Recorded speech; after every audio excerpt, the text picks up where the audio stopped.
and made sure. Here we go.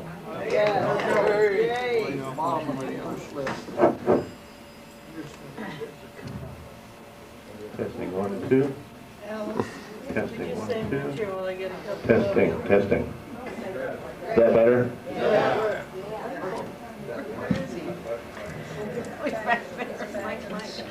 Once again, it's my privilege to introduce one of our own neighbors as speaker for the May Continuing Education Program. You all know Harry Svec here, who not only is a neighbor here in Green Hills, but an Ames resident for many decades here. I'll introduce Harry as a distinguished professor of chemistry emeritus, which says quite a bit in itself. Harry also has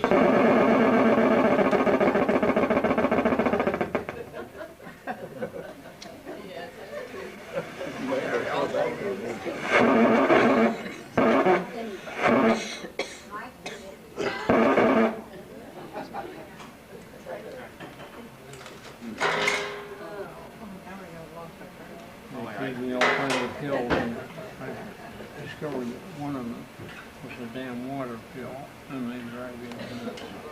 Oh. So I threw it out this morning, so I won't have any taken off the bed. That's for getting rid of water. Go ahead. Harry says keep going. He can go. I'm sure I can. Harry did bring in some reinforcement. Two friends and associates of his from days of the Manhattan Project. Can you speak louder? Harry will introduce them. But Harry, we appreciate your joining us. Man.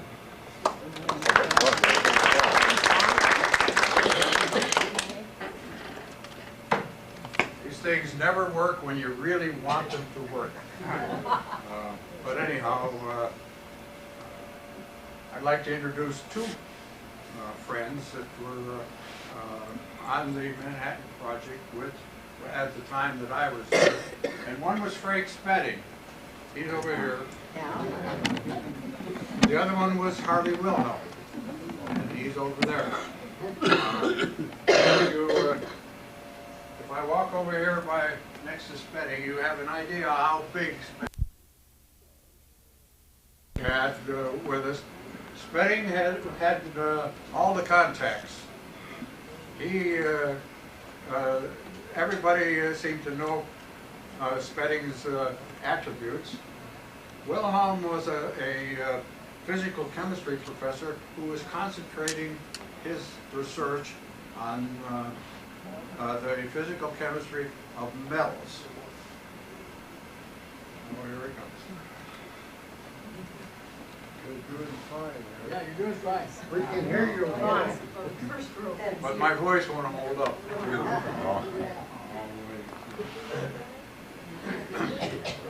And very quickly, Spedding, after he got on the project, and I'll tell you a little bit more about that detail, he enlisted Harvey Wilhelm as part of the Ames group.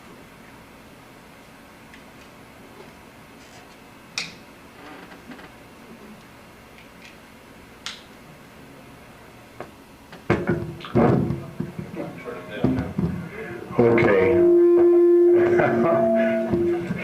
I couldn't, maybe I should sing a solo now. Yeah, if we had our neighbor just south of where our place is playing the piano, I might even try actually do that. But at any rate,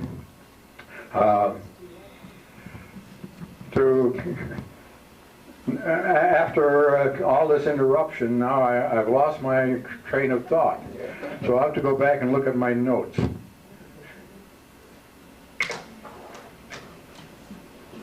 Oh, the notes say that I should enlarge upon why I got here, how I got here to Ames, Iowa. Well, I was an undergraduate in Cleveland, Ohio, and actually a pre-med student, and was already accepted to go to medical school at Western Reserve University. But my father died, and my mother, although being the head of the household, was unable to sign a loan that I might get so I could go to medical school. So I opted for a change and decided to go into biochemistry. And it turned out I made applications to a number of universities and was accepted at all of them.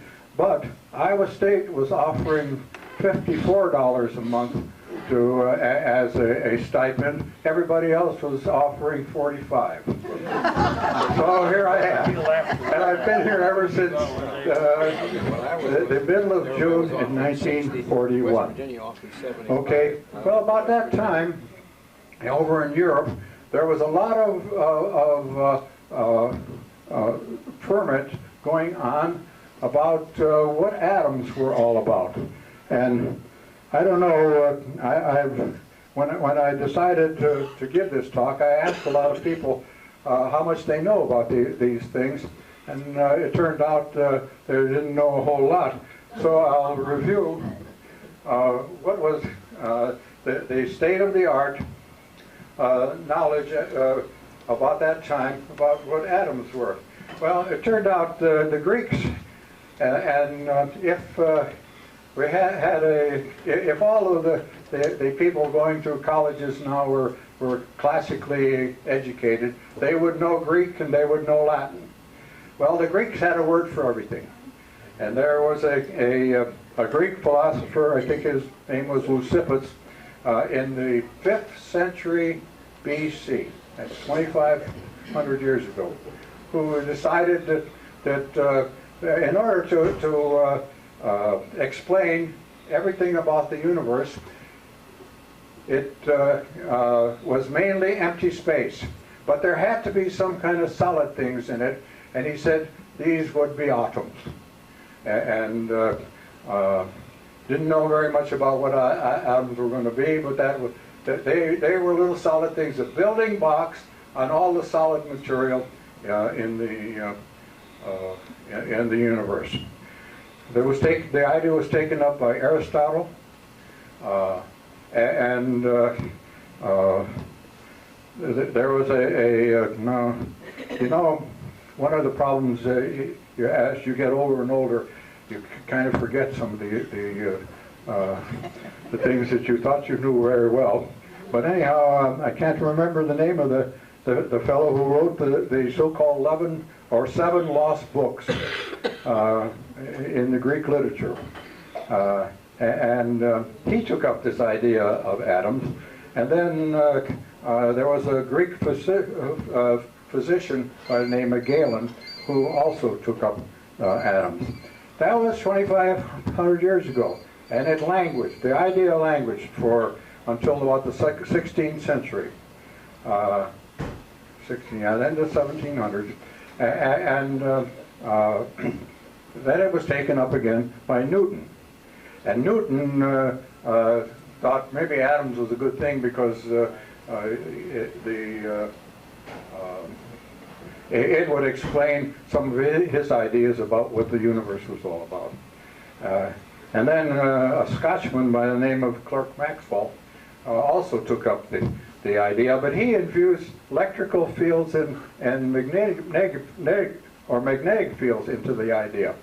Well, that's where it lasted or stayed until it was taken up again in the late 1800s. Late 1800s.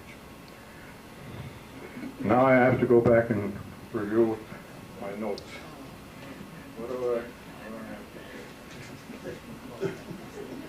What am I supposed to be talking about? Well, yeah, okay. The idea in the 1800s, a German by the name of Max Planck, he didn't believe in atoms, said they didn't exist. And the reason why that he gave is you really couldn't do anything to prove that atoms exist, or you couldn't even examine any of their properties. And that's where it was until a fellow by the name of J.J. Thomson in England was fooling around with some radiation, and he had a radioactive material which had already been discovered by Berzelius in France, and named radioactivity by Marie Curie. There was some radiation coming off, and Thomson found that there were very, very small particles. They were negatively charged, and these were electrons. So one of the very first kinds of radiation that was coming off of these atoms, these special kind of atoms, were electrons. Thomson not only determined that they were electrons, but he found out that they were negatively charged to begin with, and he also he measured their mass. In other words, how much did they weigh? And they were very, very small. They weighed about 1/2000th of what a hydrogen atom would have weighed. And that brings us up to another international character, and that's Ernest Rutherford. Rutherford came from New Zealand. As I talk about these things, you're going to find out that the subject was covered by the whole spectrum of people from all over the world. And he was also interested in doing some experiments. And he bombarded the atoms with another kind of radiation that showed up early, and that was what was called alpha radiation. And alpha radiation turned out to be, and Rutherford proved it, that it was nothing but helium. Charged helium atoms. When Rutherford bombarded any kind of atom, any kind of material that had atoms in it with these alpha particles, some of them just bounced right back. Most of them went right through. They never reacted at all. But in some cases, they bounced exactly back or at an angle coming back. And Rutherford decided this idea that the structure of atoms was what J.J. Thomson had proposed. It was sort of a plum pudding with electrons for raisins.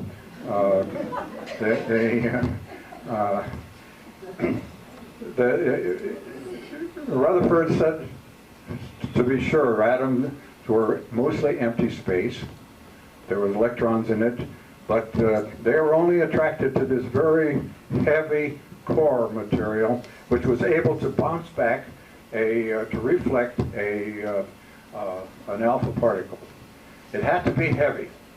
It had to be positively charged because it was repelling a particle that was already positively charged. So here we are. We're at a state when atoms were being delineated in such a way that people thought they could really do something with them and do some experiments. So let me just review for you what was going on in Europe.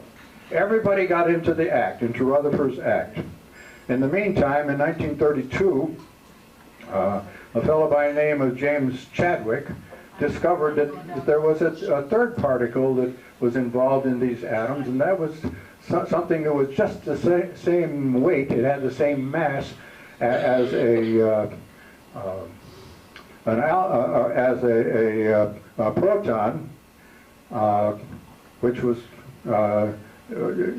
and you know, one of the problems I'm having with this talk is the fact that I could give a semester course on it.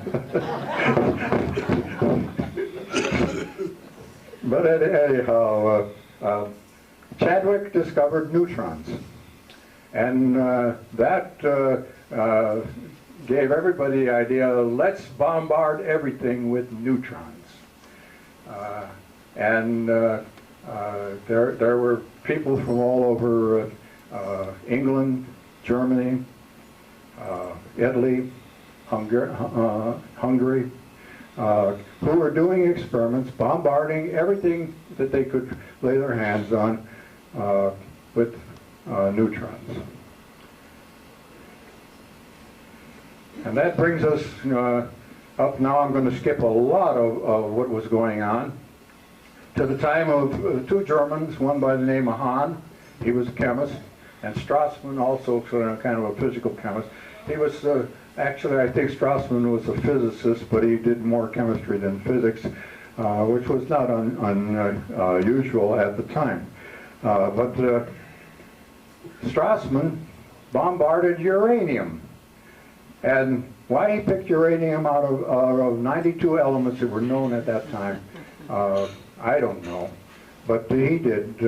As a result of that bombardment, however, there was some rather intense radiation observed. And for a few years, it was unknown what it possibly could be, but it was very intense. Then the story develops in a way where a woman by the name of Lisa Meitner, who was a theoretical physicist, she decided that what Strassmann's experiment really turned out to be, that uranium atoms were being split in two. They were fissioning. And how would they, what kind of atoms would be the result of this fissioning? Well, Meitner said, well, here we have the whole periodic table. We're going to cut the mass of uranium in two. Well, the mass of uranium was made up of two different kinds of uranium atoms. One weighed 238 units of mass, and the other 235. And that's where the story was stuck for a while, until a fellow up in Minneapolis by the name of A.O.C. Neer, Alfred Oscar Carl Neer. And he still goes by it. Well, he doesn't go by it because he's dead, but he died using those three initials. He was a good Lutheran, and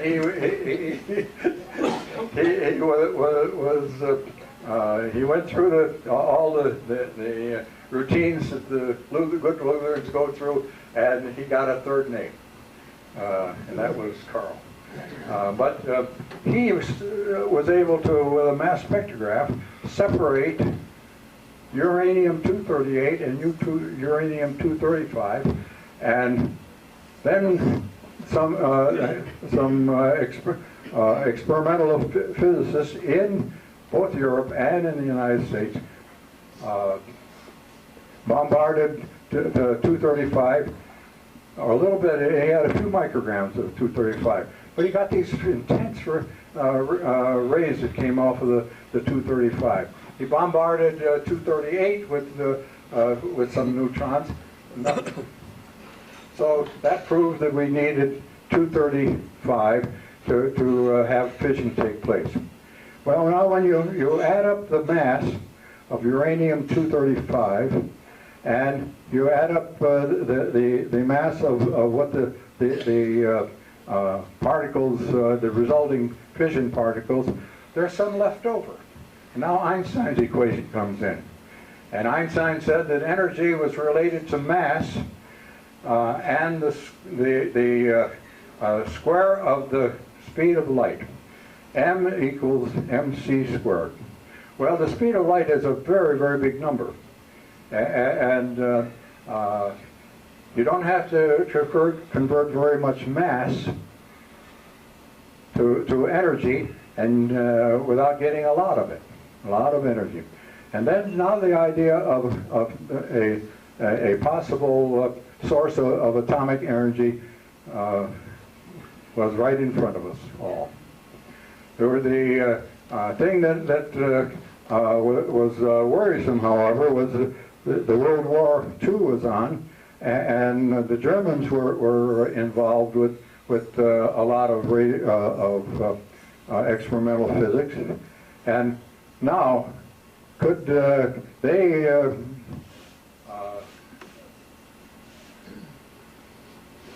could they organize their facilities in Germany enough so that maybe they could exploit the fact that you can have an atomic bomb? Because when that bomb exploded, compared to ordinary chemical bombs, the multiplying factor turned out to be anything from 10,000 to 1,000,000 in the amount of explosive energy that would be involved. That's where Hitler made his big mistake. He didn't like the Jews. He was trying to get rid of as many of the Jews that were in Germany as possible. And he did a rather, I think probably the thing that everybody is, so all the Jews now are concerned about was the fact that he killed off a lot of Jews. But anybody who had a little bit of Jewish blood in them, a few genes, you know, there are something like 50-odd genes in all of us. If you had one Jewish gene and you were one of Hitler's targets, but a lot of the physicists in Germany were partially Jewish, and they were leaving in droves. Where did they come? Where did they go? Some of them went to England.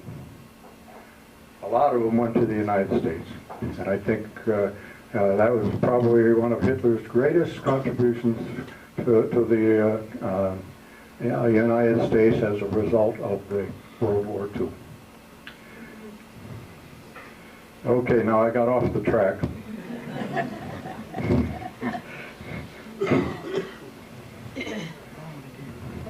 It's just like my uncle used to say. I had a alcoholic uncle who said that he had running of the mouth, and that's what I think took over here.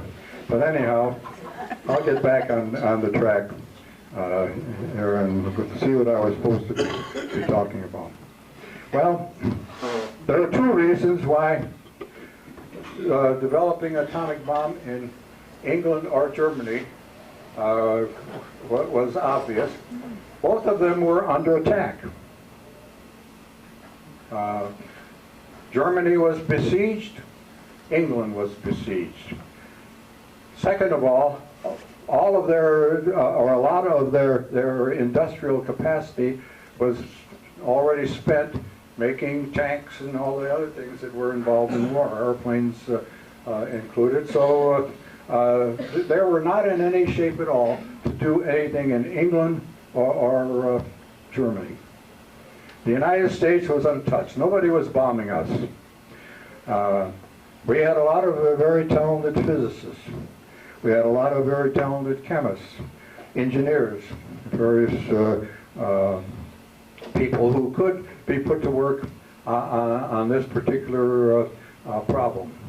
And that's what happened. As a result of Einstein, who had already left Germany, for the same reason I just got through talking about, Einstein was a Jew. And he was persona non grata as far as the Nazis were concerned. So he came to this country and holed up at Princeton University. Another fellow who also had some of these Jewish genes in it by the name of Leo Szilard from Hungary. He was a kind of a gadfly. He kept insisting that somehow or other the United States could organize and work on this particular project, atomic energy. And he, along with 2 or 3 others, knew Einstein. They were friends from over in Europe, and got Einstein to sign a letter which was given to Franklin Roosevelt, that here was a possible way to end the war if they could get this bomb made early enough.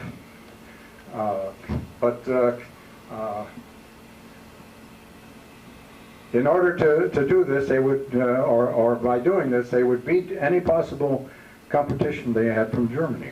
And the Germans had proposed the same thing to Hitler and all his staff, but they were the Nazis were too much involved with the war and everything that they were fomenting. The Russian campaign wasn't doing all that well, and so they said, we'd rather build airplanes or tanks. That's where it was in late 1941. Well, you know what happened in late 1941 as far as the United States is concerned. Who knows it? December 7th. That was the Pearl Harbor thing. And now Franklin Roosevelt could do practically anything he wanted. So Franklin Roosevelt, by himself, decided the United States should go full blast and see if they can develop this idea of atomic energy. And he did it without the acquiescence of Congress. It probably was a good thing, because I have been along a believer that the most effective committee that you can have is not one that has 100 people in it, but one man. One man. A committee of one can get more done than any group that you get together. And that was Franklin Roosevelt. He had it in his favor. He was also the head of the armed forces. So, and he also knew where there was some money that was stashed away, and he committed that money. Committed the money to the extent of, it was about somewhere between $1.5 and $2 billion was what he had available to him. And that's where the story, where we get into the story. By this time, no, I've got to get myself back on track. A fellow by the name of Glenn Seaborg, yeah. Is that right? Seaborg, yeah. Had discovered another element that was heavier than uranium, and he named it plutonium. And when they looked at the structure, the atomic structure of plutonium, it had all the attributes of being fissionable, but when it was bombarded with some slow neutrons. Well, how to get, now you have 2 possibilities for an atomic bomb. Uranium-235, a very difficult problem to be able to separate it from 238, even though there's only about 1.5% or so difference in the mass. You have to separate it using the fact that there are certain physical properties or properties that depend only on the mass. They don't particularly depend on the chemistry. On the other hand, so you have to separate 235 from 238. A very difficult problem, but it was still tried. The other possibility is to make plutonium. Make plutonium. And how do you do that? Well, in an atomic reactor where you have the fissioning take place, the 235 fissions, splits in half, but in doing so it produces some extra neutrons. The 238 is right there. There is 140 times as much 238 as 235. So let's have those extra neutrons, or at least some of them, attaching to the 238. That makes an atom of uranium that is 239 masses. Well, we already had all the uranium we needed, but the 239 decays to another element. And it becomes, instead of element 92 in the periodic table, here is my chart, by the way, it becomes element 93. And then that doesn't last very long. It just has a very short lifetime. And it decays again by giving off an electron, and it becomes element 94, with a mass of 239. And that is the element that was named plutonium. Well, again, we go back to the fact that at least some of the physicists at that time were classically educated. And about that time, it was a couple of hundred years earlier, uranium, when it was discovered, was named after a new planet, Uranus. So the next logical thing was to fill out the planetary structure. We'll name the next one Neptunium, and the next one was plutonium.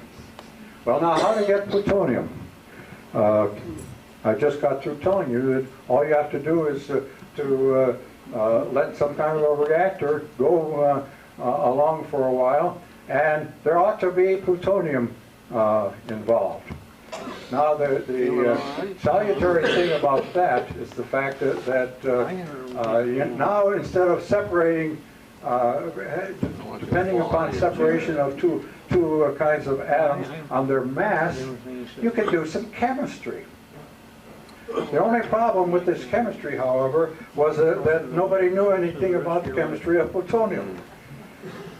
So that was part of the thing where the problem that we're going to have to learn something about. We're going to have to make plutonium to begin with, and then study its chemistry, and then devise some separation schemes, because plutonium was not formed. The best it could be was less than 1/10%, and you have to separate that from a lot of uranium. So this is where everybody else, except people like the physicists who were involved in Europe and other countries of the world, were involved. Incidentally, I'll just name a couple of or a few of these people. There was an Italian fellow by the name of Enrico Fermi. He had some ideas. There was a Japanese fellow, and I don't remember what his name was, but it was a typical Japanese name. There was Leo Szilard. He was a Hungarian. There were some Austrians. The only ones in Europe that were not involved somehow, I think, were the Spanish. There were no Spanish physicists at the time that all this ferment was going on. But anyhow, now we're back to studying the chemistry of plutonium. And that's where the United States, by that time, FDR's dictates were underway, and in the United States, a group of physicists, mainly physicists, decided that we should concentrate our efforts in 3 different places. One was Columbia University. One was the University of Chicago. And the other was University of California at Berkeley. And why was this such a logical thing to do? Because most of the physicists were already there. The work was concentrated in those 3 places. In Chicago, this is one of these moments. Well, anyhow, it'll come. But anyhow, in Chicago was going to take care of Enrico Fermi's idea. They were going to build a self-sustaining pile of uranium. One that once you got the fissioning reactions started, it would continue by itself. And in order to do this, Fermi decided that he's got to be able, the fissioning process to begin with produces some extra neutrons, but they're very, very fast neutrons. Fast in the sense that I guess we might just call them speedy neutrons. But you had to slow them down so that this reaction to make neptunium, which then would decay to plutonium, would be most advantageous with slower neutrons. And how do you slow down a neutron? Okay, it's going fast. It's a particle you can't even see, you know. It's going pretty fast. Well, how does it slow down? It just bumps into another atom. It won't gobble it up, but there's a change of momentum, and so as a result of that collision, the neutron is no longer as fast as it once was. But you have to have many, many of those collisions. Okay, now I've got to collect my thoughts again. I'm having running of the mouth. But anyhow, Fermi he was originally, when he came to this country, at Columbia University. He had done a lot of experiments with uranium and graphite. Graphite, just a lot of carbon atoms, and they're a lot heavier than they're at least 12 times as heavy as neutrons. But you can still have a collision and exchange of momentum and slow down a speedy neutron. Well, Fermi experiments, and he didn't like to move from Columbia because his wife was there and they'd gotten a nice apartment in the city someplace and weren't anxious to move. But he moved to Chicago anyway. And that is the story about the first. Now we enter the story about the first atomic reactor. Well, Fermi had, in those days, now everything was, there was a lot of secrecy going on, and so we had code names for everything. Now, how was Fermi going to have this uranium and graphite together? He was going to build a pile of graphite bricks. You know what graphite is? Solid carbon, black, so that reactor was called a pile. In cavities in the individual bricks were bits of uranium. Uranium either as the oxide, uranium as any other chemical compound that it was involved, and metal. But by and large, the best would have been metal. And that's where Spedding got into the act. Turned out he was probably the at that time, not only in the United States, but maybe the world's expert on rare chemicals, rare elements, and heavy elements. And so he was commissioned to take over the chemical work of the Chicago effort, which was called the Plutonium Project, because they were going to make plutonium in these uranium piles.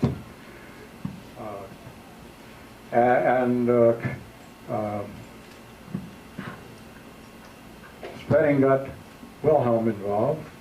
He got a few other people involved also. And I have some slides I'm going to show you for groups, small groups.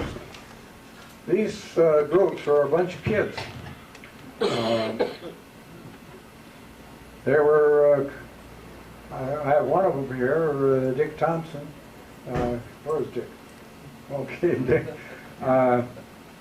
You were either a junior or a sophomore in chemical engineering, weren't you? I finished my sophomore year. Okay, he finished his sophomore year. And there were a lot of other similar people. Ray Fisher had just gone to finish his freshman year at Iowa State. So we had everything from undergraduates to graduate students. And besides Wilhelm, let me get the first slide.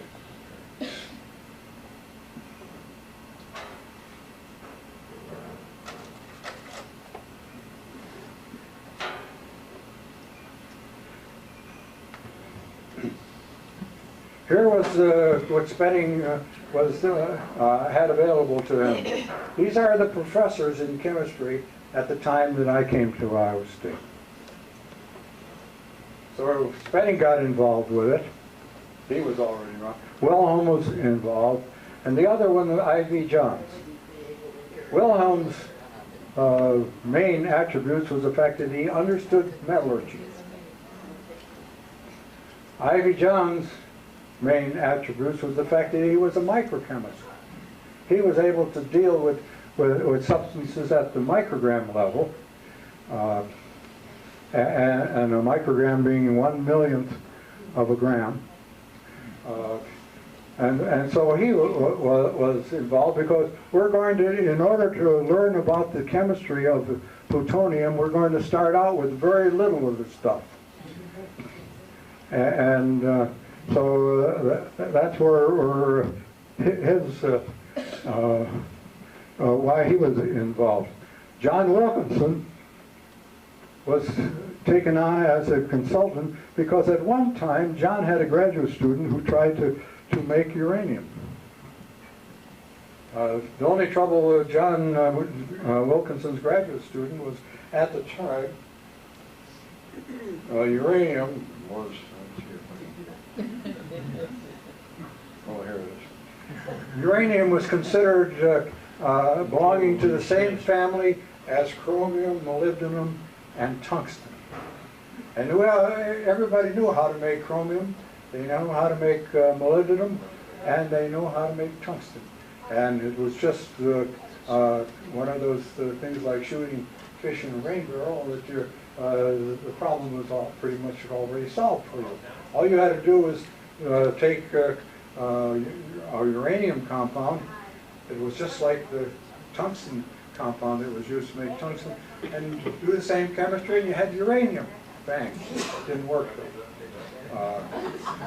It didn't work because the early people who set up this periodic table really didn't know enough chemistry of uranium to put it any place in the periodic table, so they just stuck it right down below tungsten, and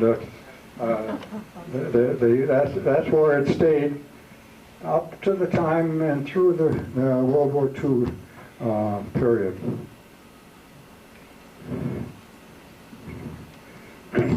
Now my voice is starting to peter out a little bit, but anyhow, and I have to recollect my thoughts again.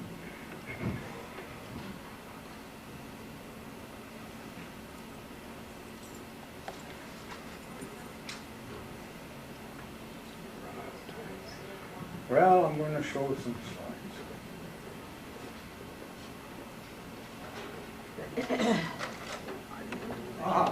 I got on the project because I was the only glass blower that Spinning had available to it. And to get on the project at that time, it was a secret project. You had to have a pass picture. And this is me back in 1942. As I said, look at all the hair I had. And on that pass was a fingerprint. And this was chemistry project. It had two numbers, 1050 and 1400. And when you, after you had your picture taken and they gave you that pass, then they gave you a key. Now that got you, that opened doors in the chemistry building where parts of the chemistry building were closed off. So, Can't hear you. oh, okay. All right. All right. It's a good thing that somebody caught that for me. But anyhow, this is the key. Now, should I go back to the other slide? No, keep going. No, it's okay. Okay. So we got the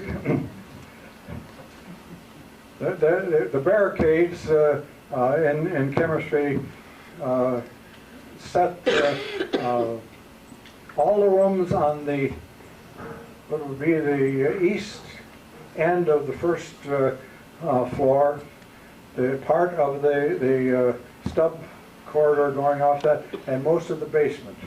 And these were behind locked doors. And not only were they behind locked doors, but there was a guard sitting there, and he had a revolver on his hip.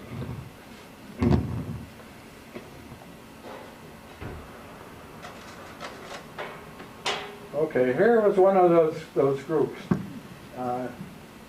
You can see that they don't look like very mature people.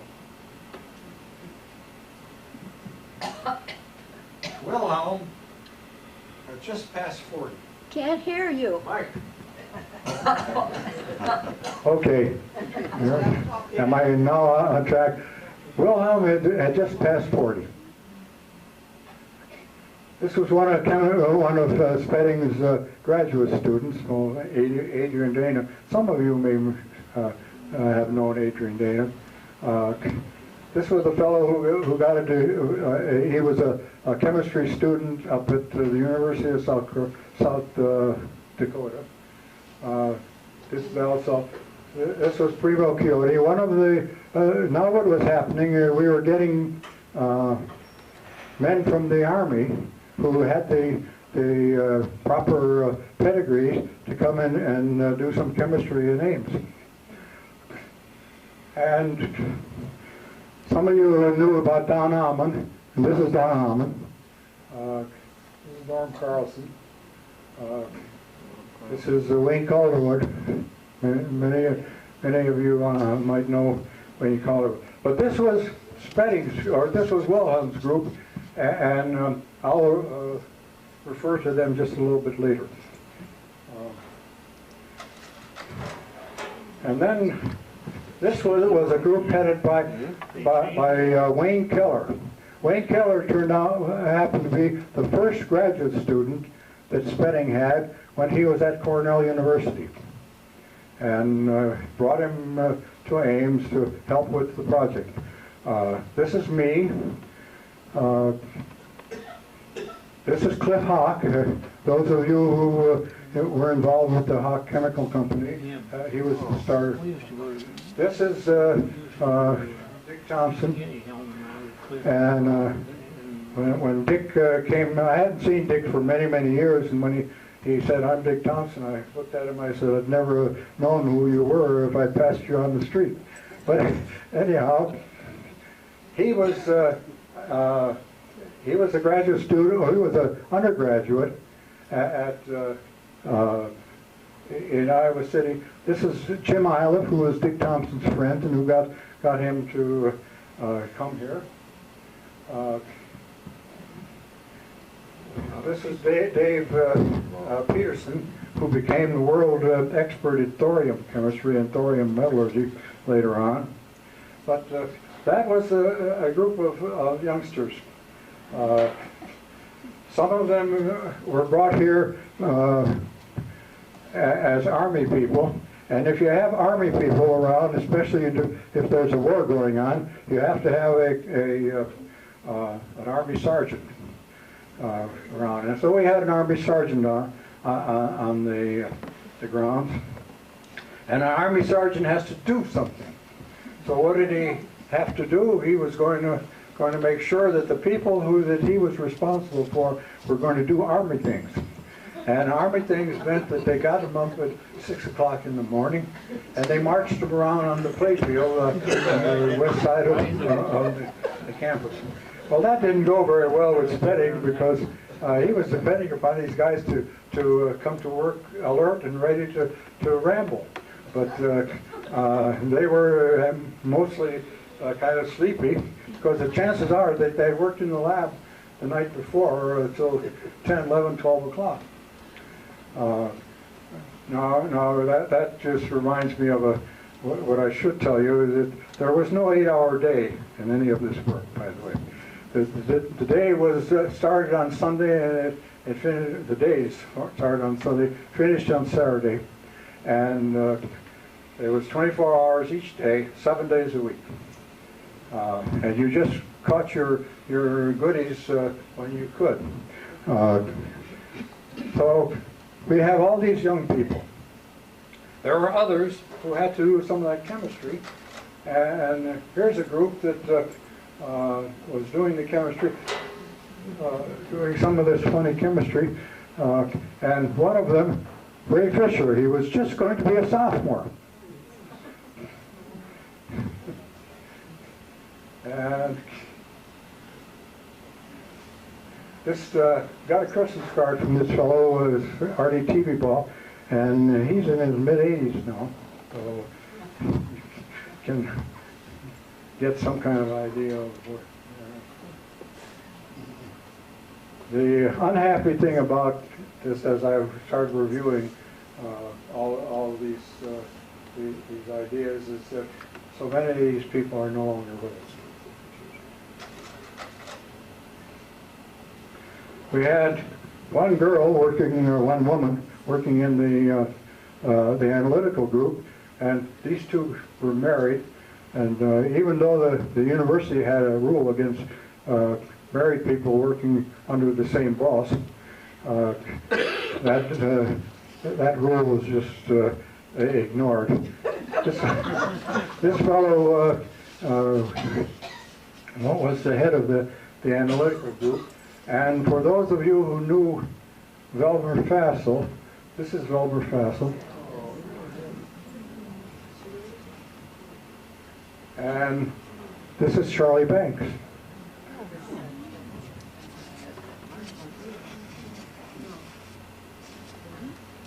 Who's the woman? This is Elsie Fortefeld. This is Jean Fortefeld. I'm looking, okay, Charlie's wife. Oh, Margie. Okay, she's in the back. So we have a connection with Charlie. Again, if you look at this, the only one I know that is positively still with us, because I just got a letter from him about a month ago, is this man right here. So most of them are already gone. The man on the right is Bob Rundle, and I think Bob Rundle was one of the most brilliant young staff people we had in chemistry. He actually worked out a very, very complicated X-ray structure of uranium hydride using a hand-operated calculator. Now you have to remember, computers didn't exist at the time.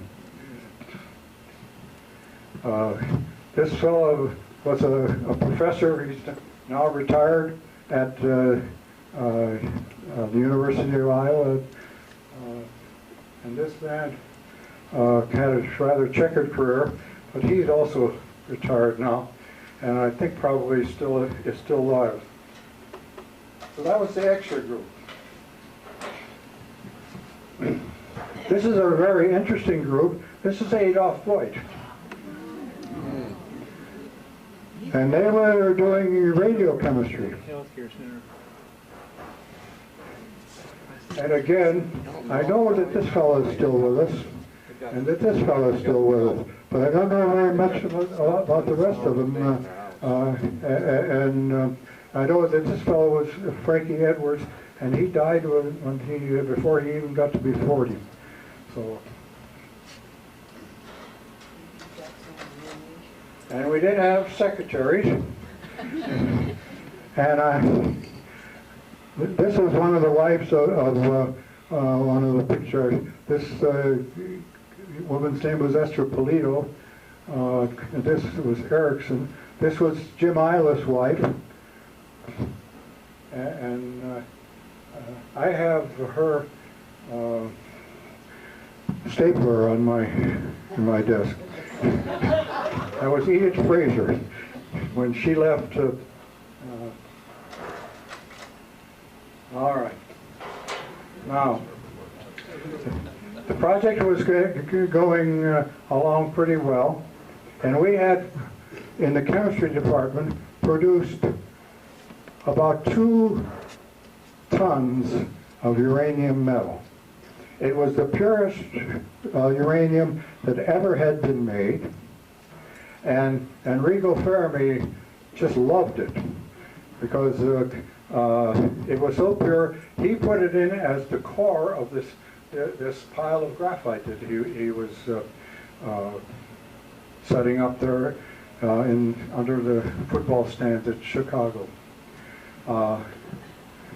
There were 2 other producers who were producing uranium that was somewhere between 50 and 60% real metal, that were also in that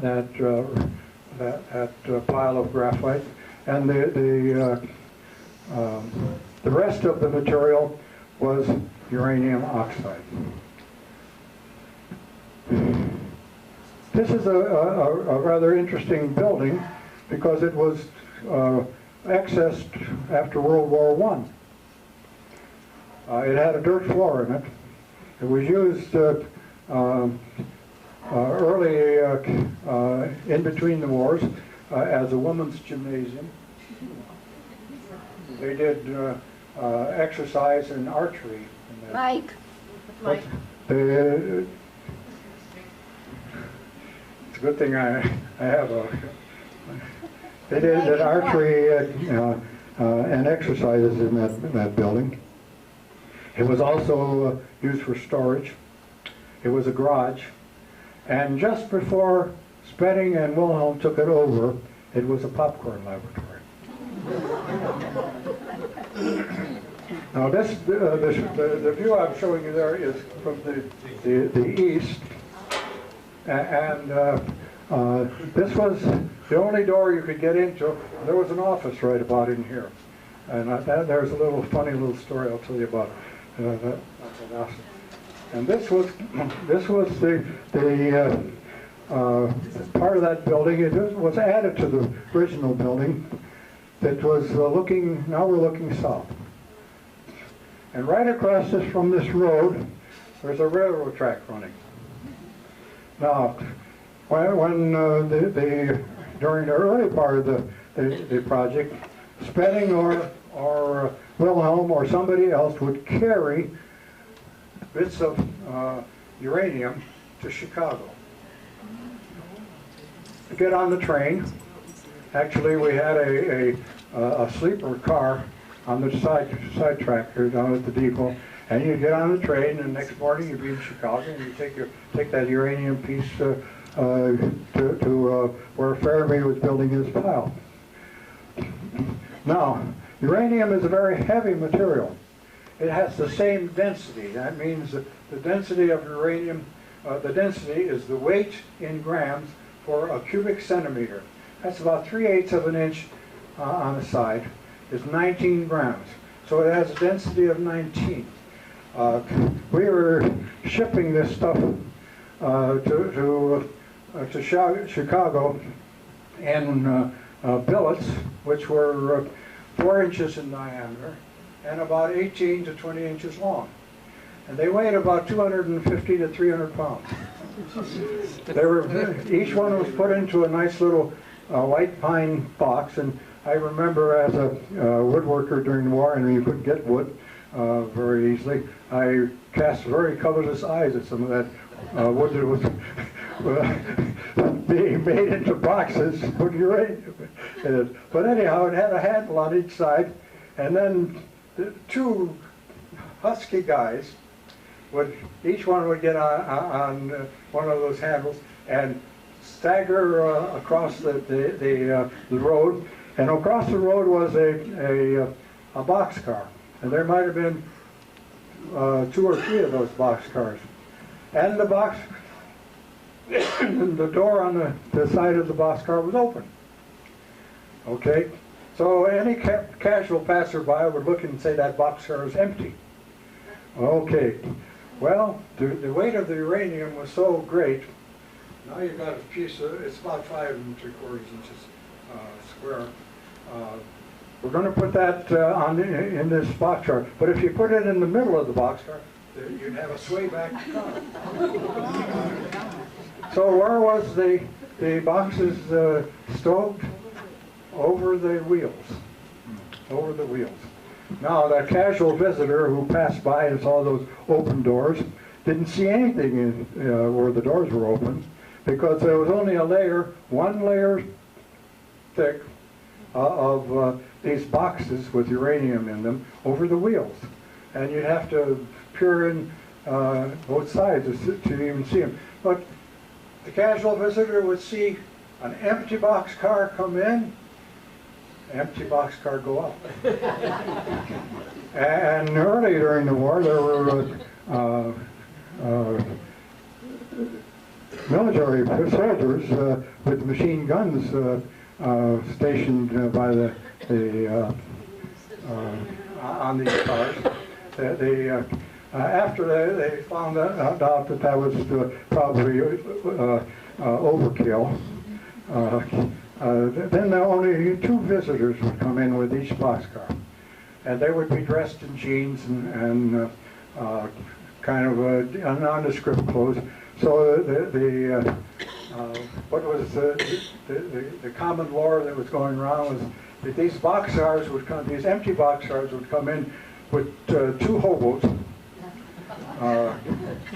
They would be then these men would put things in it, and the 2 hobos would leave with the boxcar, and the boxcar was still empty.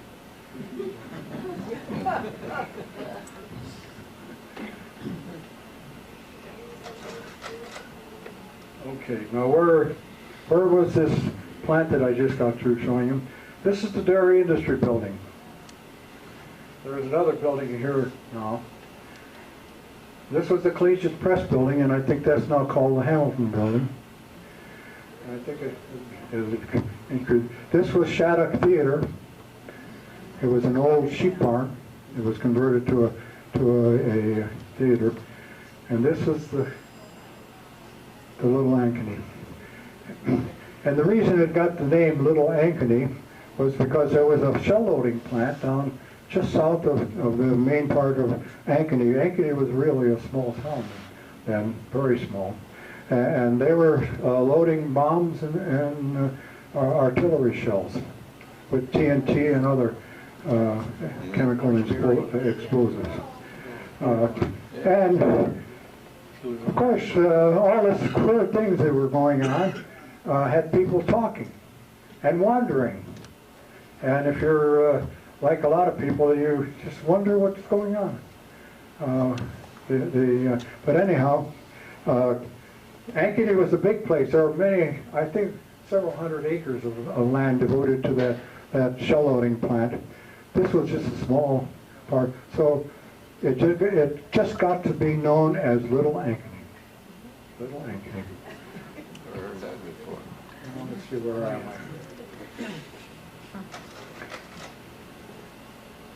Inside a Little Ankeny, here's a fellow getting one of these pipe bombs. This is a 6-inch pipe bomb, and what he's doing is tamping a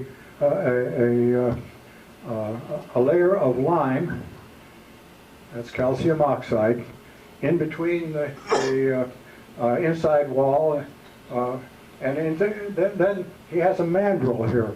This is a polished cylinder, little taper on it. And he has a jolting machine. So he jolts the darn stuff, packs it down. And then very carefully, he pulls that mandrel out. So because this stuff is calcium oxide is just kind of sticking together because it was kind of pushed together by gravity. And then you fill it up with a mixture of uranium tetrafluoride and calcium metal, or later on it was magnesium metal, ground up calcium metal or magnesium metal, and then somehow put a cap on it, put some lime on the top of the charge, and set the reaction off. And when the thing went off, it would vibrate, make a lot of noise, and the heat of the reaction was great enough so that it not only melted the uranium that was being formed, but also melted calcium fluoride as a slag, which covered the uranium metal. And these, instead of that, this was another code name. These were biscuits, biscuits of uranium. And then we allow them to solidify, cool off and solidify. And then they were cast into various other shapes. Well, I think there's a picture of a close-up of one of those biscuits. Yeah. They're each one in a 6-inch bomb. And these bombs have nothing to do with atomic bombs, by the way. It was just a reaction vessel.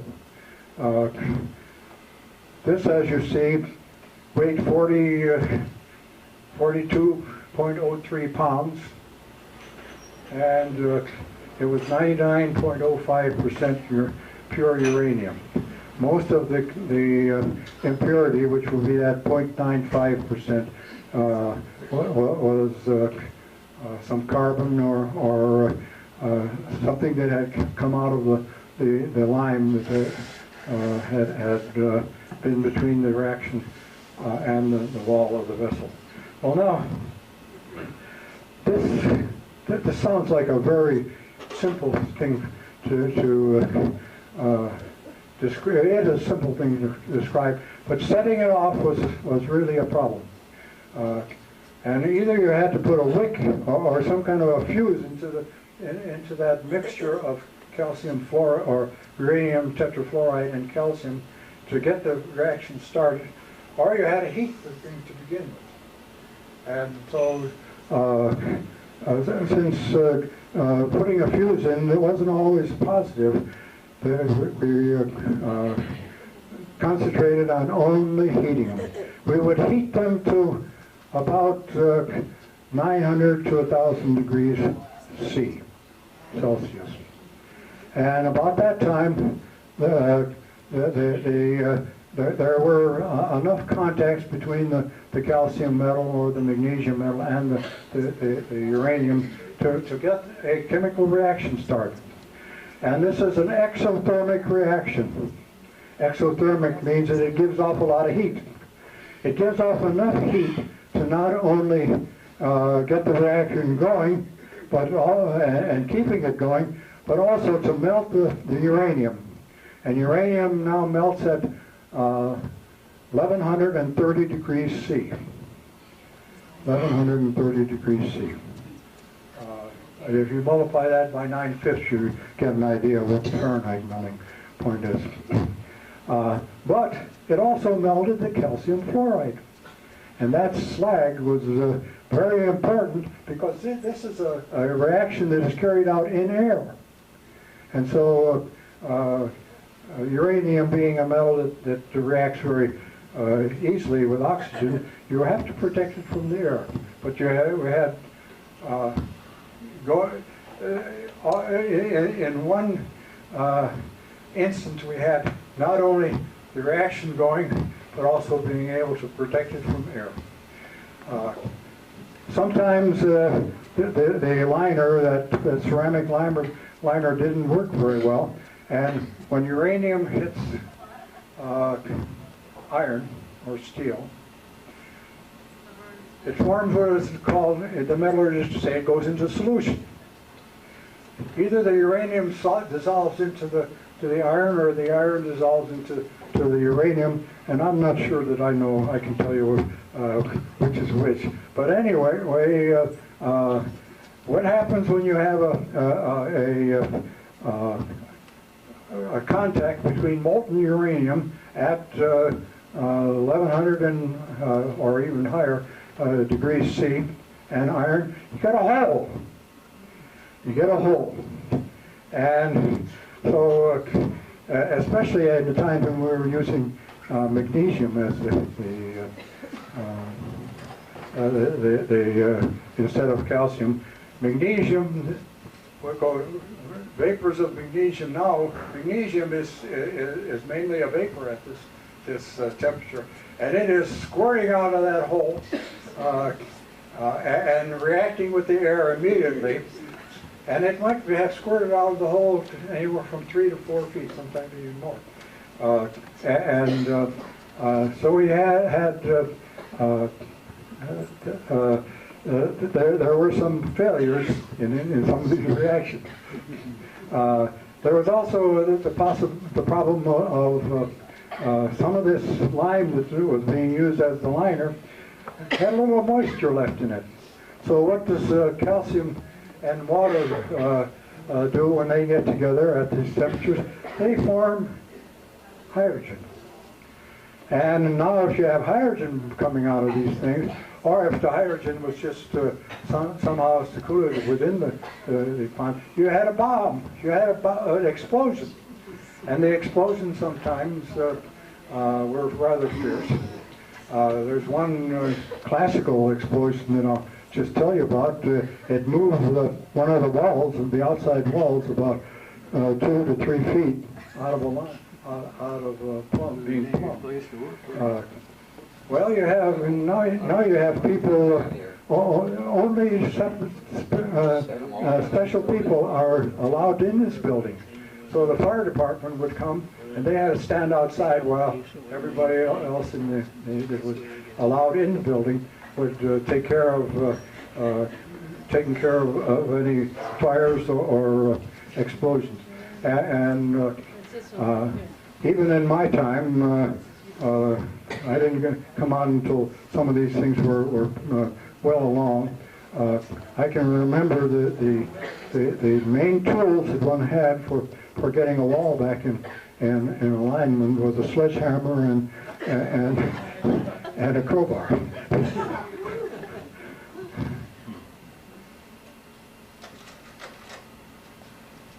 We also had to remelt the uranium and cast it into various forms. And this is the kind of setup we had. This was this is where the molds were. The uranium, the melting, those biscuits were up in this region.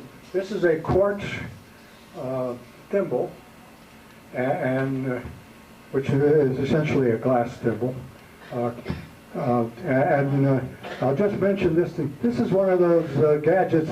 Remember when you were a kid, you had a thing, you put 2 fingers in and you can pull them apart? Well, that's the same thing that they had there. But that was in order to be able to manage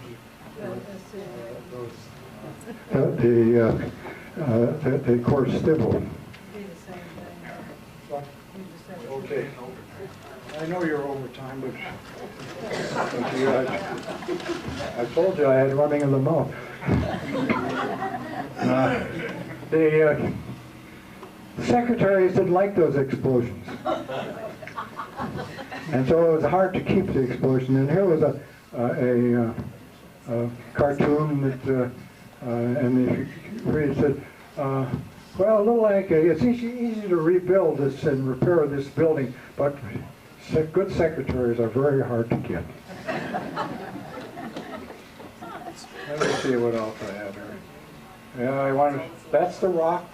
In 1953, the building was taken down, buried or burned.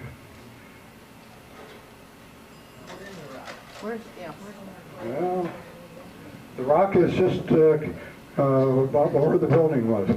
And this is the bronze plaque.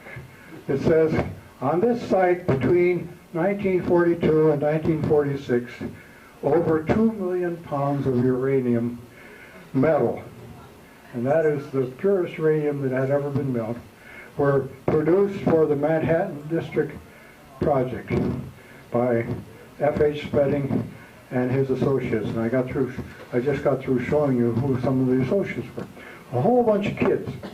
And you know, if you really want to get something done, you give it to somebody who doesn't know how to do it, and they'll do it. And I don't think any of us really knew that you couldn't make metallic uranium. And the very fact that many people had tried and failed didn't cut any ice at the time. Oh, I think probably I should show you this one. And in early December 1942, Fermi, who's sitting here, has this pile of graphite going up. And Spedding was one of the people who was the witness for the first time this reaction was proven. And Spedding is this man right back here. Do you have your cigar going?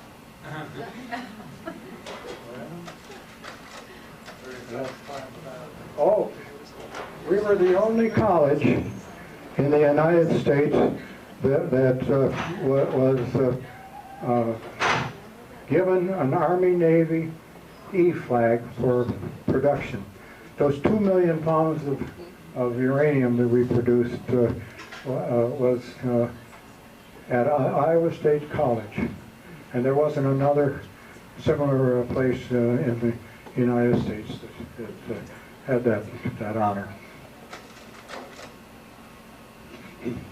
20 years later, these are the people that were left. From all of the picture that I showed you, that's Spedding. This is B. This is Wilhelm. I'm too close to it. I think that's Ray Fisher. But anyhow, if you looked at that very carefully, you could pick out all the people who are still alive. Now this is 20 years later. And I have one more slide and that's it. And here's what happened 50 years later. These are the people who were in Ames at the time, 50 years when this Manhattan Project was 50 years old. That's Norm Carlson, he's gone. This is Willem Fessel, he's gone. Spedding's gone. Hansen, gone. Wilhelm, gone. A.F. White, still around. Ray Fisher, Dave Peterson, gone. And since I've been told that the time is over, that's I'm going to quit.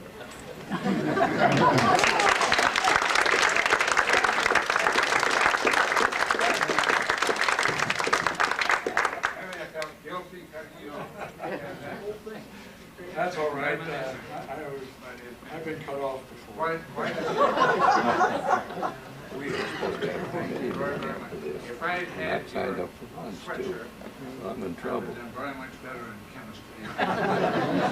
You had my sister when you were in chemistry. Most of these elements on the bottom. Thank you. I gotta say about this commission. Dorothy had a session.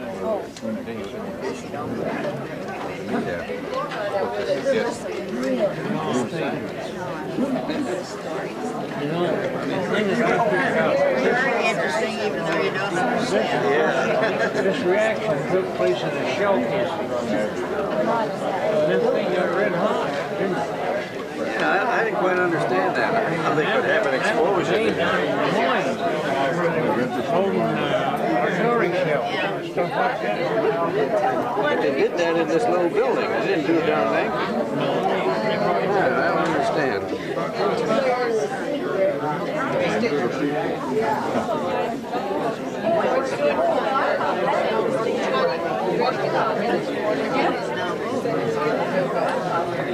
I'll pick you up tonight. 20 minutes to go. You're not going? There you go.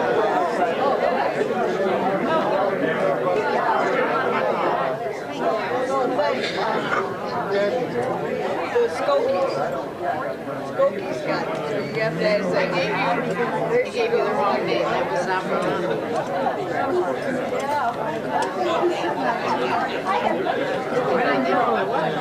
You looked at it right out of the and I couldn't think who it was.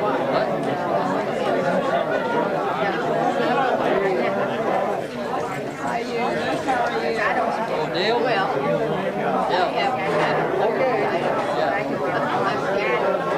We went to his wedding.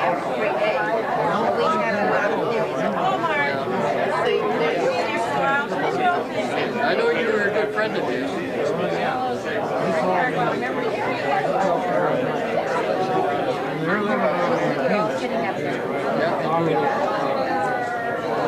Oh, is that right?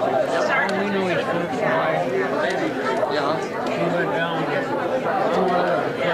not the first one, he's trying to get back and and the second one, She took off, yeah. she tried to get him to come down there, but he didn't. Well, he's doing it. I don't think it was a good job down there. He's about to retire. He'll be 65 in October, and I think he said he's going to retire. 65. John is right. I'll be 89. Is that right? I'm 88 now. You didn't know I was that old? 10 years older than I am. How much? 10.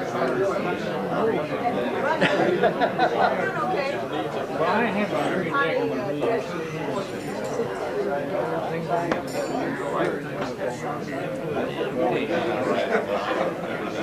yeah, I want to hear you. You're going to eat? They're in there eating. They're getting ready to eat now. All the knowledge.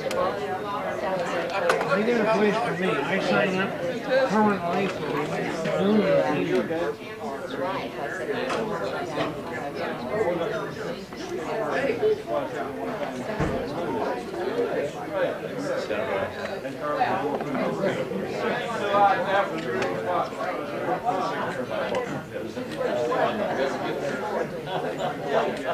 Oh, I remember the menu story.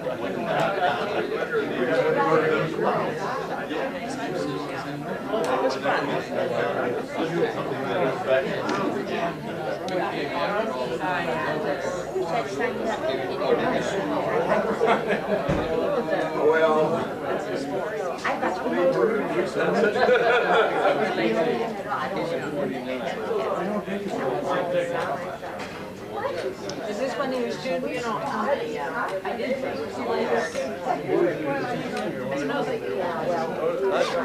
That was your You got 39. I believe I think that was your first year when we went to Minneapolis.